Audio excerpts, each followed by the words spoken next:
Hey guys, and welcome to a showdown between two mighty warriors.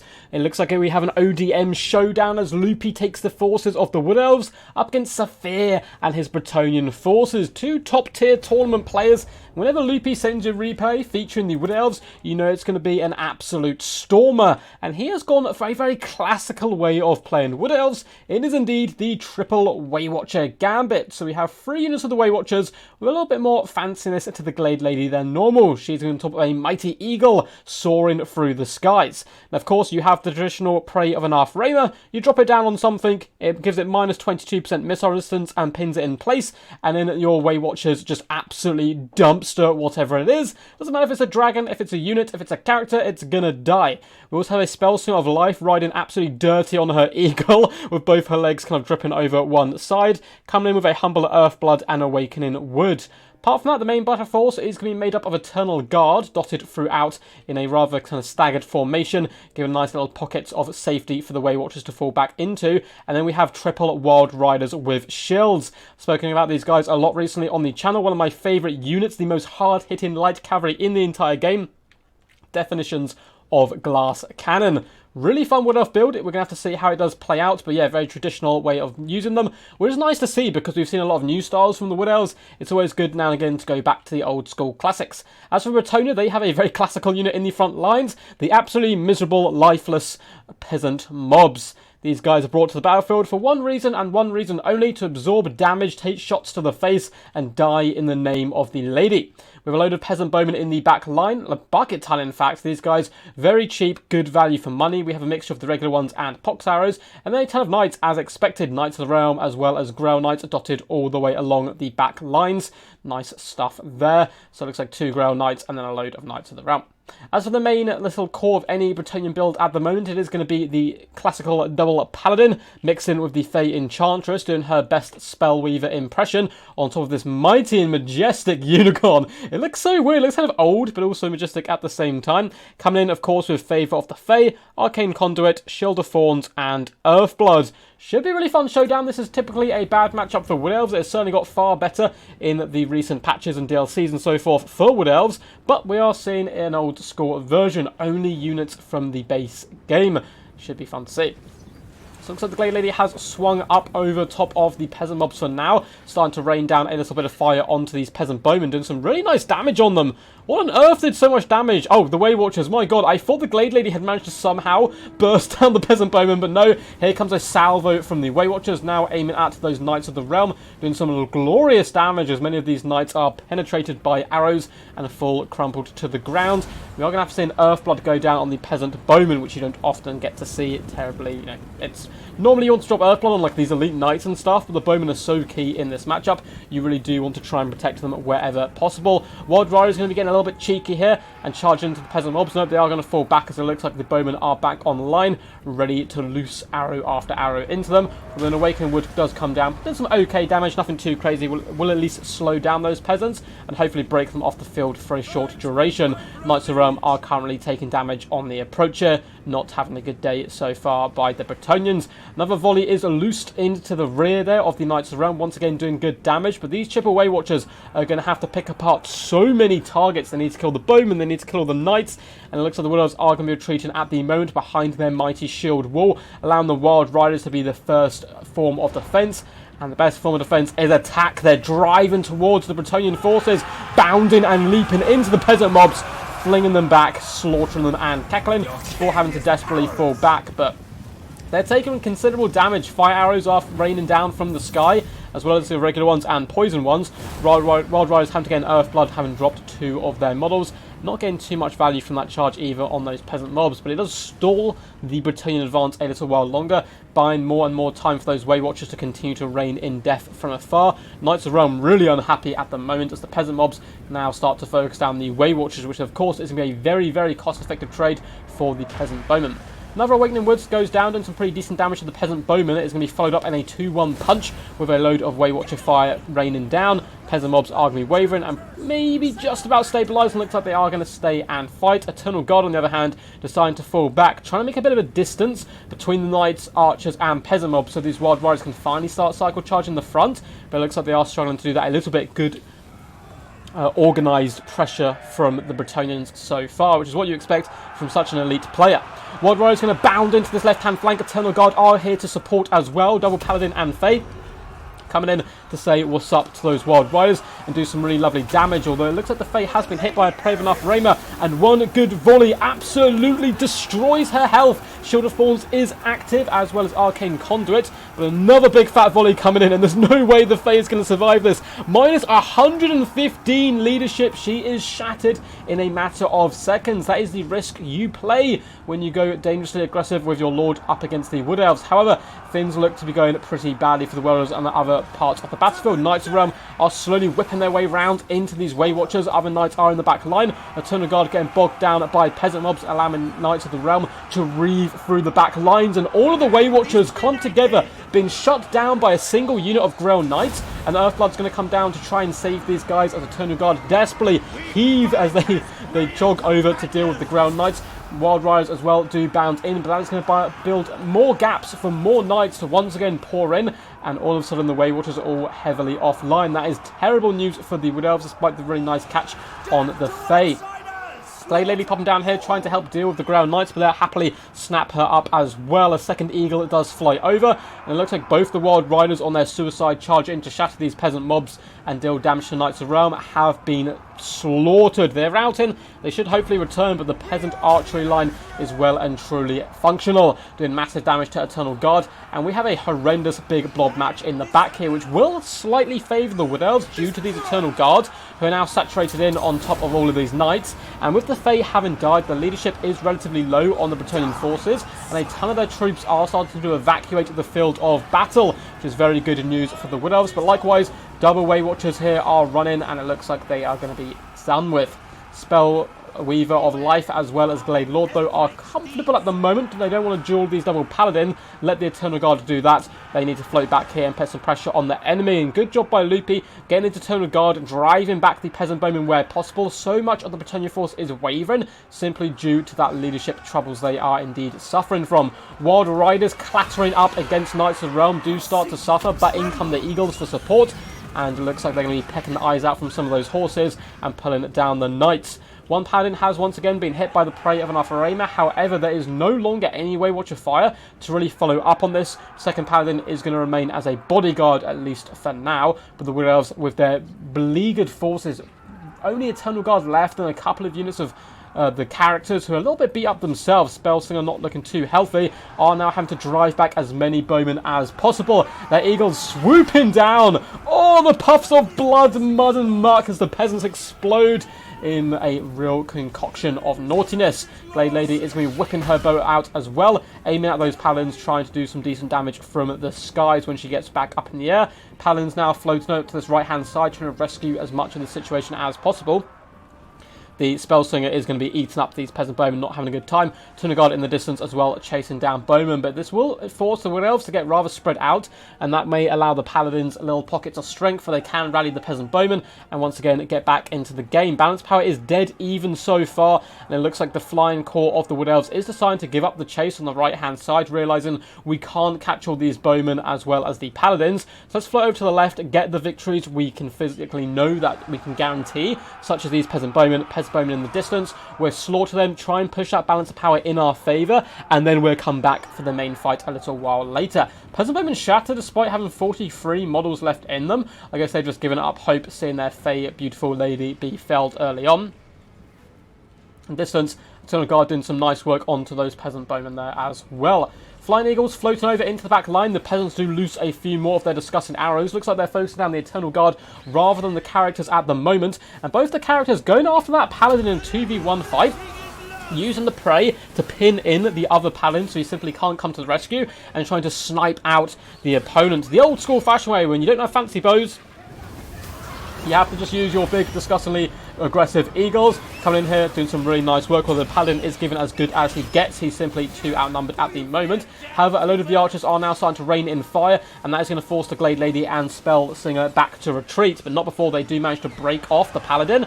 who is now fleeing for his life, and another unit of peasant bowmen has been shut down. Eternal Guard are doing a good job in the back line. We have 22 and 10 haggard units here coming back and really putting pressure on those peasants, doing some good work there. Both the Eagles once again shall fall back and get up into the skies, although the Paladins have returned. There is no form of healing for them, no regrowths or Earthbloods coming in from the Fae, as she was finished off earlier on. Bit of a minor disaster for the Wood Elves. Some of the Wild Riders, who are very, very quick across the ground, have been completely shattered, and the Eternal Guard are a long way away, meaning pressurising this back line is going to be pretty tough at the moment. Eternal Guard continue to drive off the Peasant Bowmen, and the Mighty Eagles do flock in. These bad boys do cause fear, which is going to be really useful at this stage of the battle, particularly up against so many peasant-like units. Slave Lady needs to be careful though. Paladins are hoofing it across the battlefield, desperately trying to shut her down every time she does land, but good micromanagement so far by Loopy, ensuring she doesn't never get caught, or at least not too much. Takes one little hit there, but he gets caught up on his Peasant Bowman, and she managed to escape up into the skies as the Spell Weaver, or Spell Singer, I keep calling her Spell Weaver, she is indeed a Spell Singer, is going to be floating back once more and continue to cycle charge where possible.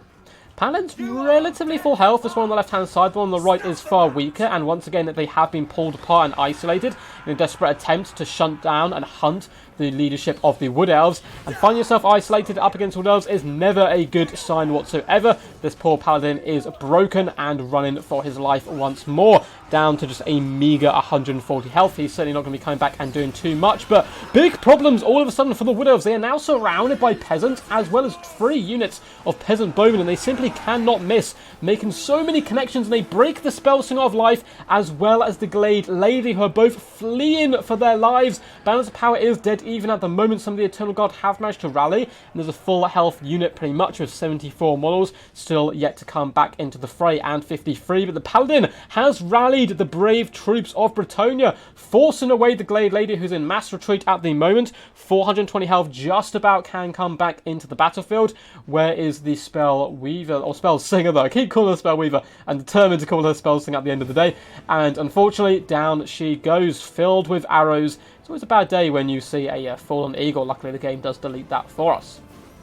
Over here, the Paladin, considering going in against Eternal Guard, but their power really now does come in the form of these Peasant Bowmen, who do manage to snipe out that Glade Lady who came a little bit too close. Flew too close to the Peasant Son, down to just 188 HP, certainly going to be running for her life. Paladin is whipping around the flanks of this unit of Eternal Guard to come in for a rear attack, although the Peasant mobs do shatter at this point. Eternal Guard and Elvish units in general have pretty solid leadership, so despite the fact they have lost their lady, they should be able to fight relatively okay up against all these peasant mobs. The Paladin is a different story entirely though. 11 Eternal Guard are desperately trying to bomb rush over here. Let's have a little look, and it looks like the Glade Lady is still running 0 leadership though. She does have a chance of coming back, which will be a big boon to the leadership of the Wood Elves, even if she won't have much of an effect in the end game here. Eternal Guard trying their best to hunt down the Peasant Bowmen, but good play all round by the Bretonnia playing. We're trying to drag these guys across the battlefield where possible. This battle started about here, went all the way over to the left and all the way back again. This map has been used to its fullest so far, which you expect from a kitey Wood Elf style of play. Eternal Guard looks like they have managed to waver these Peasant Bowmen, who are still continuing to run for their lives. The smaller unit has been isolated over on this flank. Peasants have been used in combat, certainly not where they wanted to find themselves, to buy time for that Paladin to ramrod into the back lines and start cleaving and decapitating Eternal Guard left, right and centre. Peasant Bowmen in the distance should rally. They're only -1 leadership at the moment. Plenty of time for them to come back and affect this battle. It looks like the Eternal Guard have been broken here as well. Balance power still pretty much dead even. A very slight advantage to the Bretonnian forces. Eternal Guard continuing the very, very, very slow chase here. These guys do have 33 speed up against the mighty peasants 33 as well, but it looks like they've managed to get that charge animation off, meaning they will be able to just about catch up with the peasants, start poking them down, and once 1 or 2 of the models do get killed, their morale simply won't hold, and as you can see, they are going to be routing and running for their lives. Second unit has managed to stabilize itself a little bit, 37 models left and some decent ammunition. Paladin over on the far side just cutting down Eternal Guard, sending the elves flying and making a nice chain out of their ears to wrap around his neck as he tries to intimidate the remainder of the Wood Elf forces. Up to 49 kills as well, certainly not too shabby. Losing the Fate early on really has made this game far closer than it would have been, because of course healing up the Paladins in this situation would be a disaster for the Wood Elves. Ton of God are taking some shots in the rear. Their mighty shields aren't going to do them any good here, but they don't really have too much of a choice. If they stop chasing this unit of Peasant Bowmen and go after the other one, these bad boys will simply regroup, turn around and shoot back. So it looks like we are going to fast forward a little bit here, as I'm assuming he's just going to chase these guys for an absolute age, which is understandable. It is the best move to do, in my opinion. Paladin kind of floating over, and actually we do have some Ton of God rallying in the distance, but they're so beat up at this point, only 13 models, they are unlikely to come back. Paladin is flirting with death here, just trying to bait out the Eternal Guard, stop them from chasing the Peasant Bowman. That's just what he's managed to do there, but Paladin has no intention of committing to this fight. So let's say we maybe might come in for a bit of a cycle charge. It is risky though, and it looks like with only one unit to micro, it's kind of hard to miss micro this. Every time the Paladin does come in, he swarms him straight away and tries to shut him down. And it looks like he's going to be a little bit surrounded now. He does have 2,000 HP, which certainly isn't too shabby. The Eternal Guard certainly can drag him down in sustained combat. It looks like that's what they're going to get for now. Peasants with pox arrows still not quite rallying just yet. And once again, the Eternal Guard do start the chase because they have become in range of this other unit of Peasant Bowmen, but always swarming that Paladin every time he swoops in. Going to do a little bit of fast forwarding now. It looks like both the units of Peasant Bowmen have indeed been recovered and firing in on either side, getting a lovely little bit of crossfire on the Eternal Guard with the Paladin dogging their heels. But they are starting to get close to the map edge. These guys have been chased all the way from the far side of the battlefield down to this battle line, and they do indeed get shattered. The poor Paladin is now without any support. These Peasant Bowmen aren't quite close enough, and they're incredibly low on ammunition as well. It looks like the Eternal Guard are going to raise their shields, ignore the Paladin for now, try and take them on the big fat shield face there before turning around to once again jab and skewer this Paladin, who does have an arrow in his back. It looks like some friendly fire, perhaps a peasant with a grudge trying to do some damage to him. Down to just 800 health at the moment. The Eternal Guard still going relatively strong, 42 models left, and the peasants are wavering as in the distance more guard have rallied to the Wood Elf cause, and their mere presence is starting to make these bowmen reconsider their life options. And they are now out of ammunition, which is a disaster. The Paladin going strong, trying to fight in the name of the lady and all of mankind. Eternal Guard, though, having absolutely none of it. Up to 75 kills, and they're trying to add this Lord to their cause. Down to just 290 HP. Looks like he is in broken and shattered. And with that, the last unit standing as the other unit is actually just waving in the distance. A single unit of Eternal Guard managed to claim victory. An absolute insane back and forth game. Very well played to Loopy and Saphir. That was a really fun one to cast, and I love to see that classic Wood Elf playstyle back in action. It's something I certainly have missed. I know some people are hit and miss on Waywatchers, but I think it is nice to bring in that style every now and again, particularly with all the new ways Wood Elves are played. A lot of box builds and kind of air spamming and so forth. It's nice to see them back to their traditional roots a little bit, although I do enjoy, of course, the added variety in their roster. Hope you guys enjoyed. We'll go through the damage value in just a second, particularly on those Weight Watchers. And if you did enjoy, feel free to hit that thumbs up button. Really helps push the channel out to more people and really does help support me quite a lot. Also, feel free to subscribe if you haven't already. We drop new content all the time, as well as a couple of streams here and there. And down below in the description, you can find a couple of links. One of them is to my Patreon, where you can support the channel over there. Equally, I have one to my Discord, which is probably the most important link. You can join it, send me replays via that Discord. You can get involved in tournament scenes, King of the Hills, any live streams I host. Also get to hang out with a load of cool guys. If you're new, there's a load of nice welcoming people there who can teach you the game, and if you're experienced, a load of talented players to hone your skills against. Once again, very well played to these two champs. Let's go through Loopy's build first. The triple Wild Riders, unfortunately, did not manage to pay for themselves in any way. They're the first line of defense. Cycle charging your enemy down as you slowly pull back behind the Eternal Guard shield wall. So they did their job, despite the fact they did unfortunately get a little bit butchered. Triple Waywatchers did a decent job as well. 1.2k damage value here, 1,000 on the other one, 1.5. Not too amazing considering what Waywatchers can bring to the table, but all round pretty solid as well. And more importantly, they took out the Fae, the beating heart of any Bretonnian build, and that gave the Wood Elves hope of victory. Eternal Guard across the board did pretty decent damage. 718 damage value here, 536. 372, 279, and 886. So a little bit of a mixed bag there. Spell Signal of Life, 812 damage value, and really nice play with both the Eagles. To be honest, the Glade Lady, 1.2k damage value, 6,692 damage dealt, 64 kills. Good isolating on those Paladins. Despite there was no range power left, good use of the prey to isolate them and hunt them down, and of course scare away the peasants. That's the big problem with peasants, is they have low leadership, drive them off the battlefield as much as possible. As for the forces of Bretonnia, as we look at the knights here, the more expensive Grail Knights certainly packed a punch, 1.3k damage value, 1.6. Relatively decent health left as well. Unfortunately, really got into the thick of the action when the battle had been forced all the way back to the edge of the board, and because of this, when they broke, they were just out of there. The Fae fell, the morale wavered for a little bit, and unfortunately for Saphir, they did run for their lives. As for the Knights of Realm, 1.k damage here, 452, 945 in these other two units. Not doing too shabby, but nowhere near as obviously powerful as the Grail Knights themselves. And the Peasant Bowmen across the board, nearly 1,000 damage value, 595, 1k, 200, and 1k again. Oh my god, 261, 502. Pretty solid damage value across the board considering how cheap these guys are. Certainly one of the most cost-effective units in the game. Unfortunately, the Peasants, somehow one unit got 24 kills, which is absolutely insane. But the other ones, unfortunately, not faring too well. But as expected, these guys are simply peasants, and as we spoke about at the start of the battle, they're here to die.